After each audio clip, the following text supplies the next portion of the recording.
Cas Anvar. Cas Anvar. He's in the series, the SyFy channel exclusive series, The Expanse. Let's bring him on. Let's welcome on. So Cas, you are in several amazing films.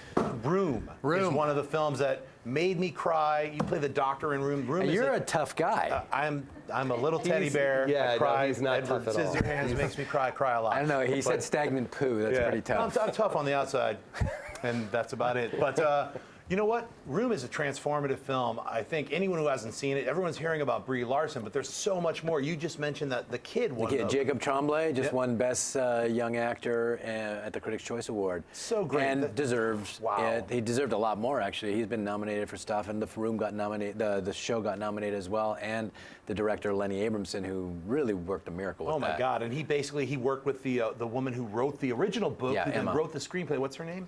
Emma. It's an Irish name, and I can't remember how. I think Donahue, I think is the last name. Such a great collaboration with the writer and the director, and then imagine trying to bring that story, that book, to the screen. It's basically about these people trapped in a 10-by-10 room, trying to make that visually compelling and encouraging people to come and see this movie, so that they're not like wanting to, stick needles in their eyes by the end of the movie. I thought it one of the fantastic films of 2015. Very proud to be part of it.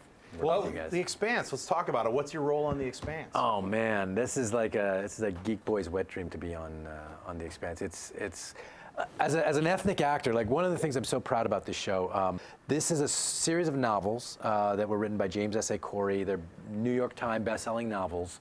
The thing about these novels is, in addition to them being incredible sci-fi, they're also amazingly diverse, with incredibly strong female characters in them.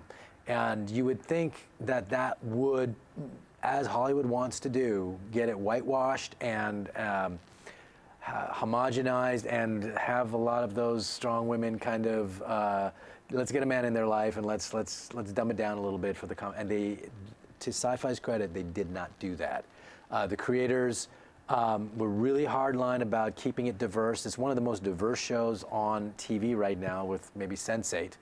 And so I get to play Alex Kamal, who is a Mars-born fighter pilot of East Indian Pakistani descent with a Texas accent. Nice. So that's awesome. I'm so excited when you said you're 5 episodes in, because I remember reading about it. SyFy put the first episode. Episode 7 is tonight. Well, episode 7. So yeah. So now you have proven yourself to be a well-rounded nerd.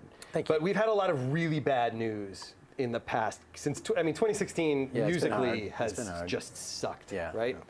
But of course, the biggest person that we lost was Bowie. Bowie, yeah. Did Bowie mean anything to you? Was David Bowie a hell yeah. influence? I mean, I grew up with him. He was like part of like school dances, and some of my best friends back in the day were the hugest of Bowie fans. And I have a personal connection to him where it was kind of difficult, because I'm pretty decent friends with Duncan Jones, who directed me in Source Code, who's Bowie's son. And so that was, I mean, because when it's David Bowie and you're kind of disconnected from it, and it's just an icon of music, that hurt. I mean, when we lost Robin Williams last year, that was very difficult for me. But then his son, and you're friends with him, and you shot a movie with him. That kind of personalized it for me a little bit. My heart went out to him. I mean, he was only 69. Yeah, horrible loss. I mean, but like you look at his life and like how creative he was, and all the different stages of amazing creativity. It's inspiring. And even his film work, even his acting was inspired. Like he never did a mediocre film. Everything he did was kind of groundbreaking. Was very like artistically challenging. He was actually a true artist. Like he was an artist. Like every couple of years he would reinvent himself. His music would transform as he transformed. And it was always driven by some kind of deeply rooted artistic passion inside him.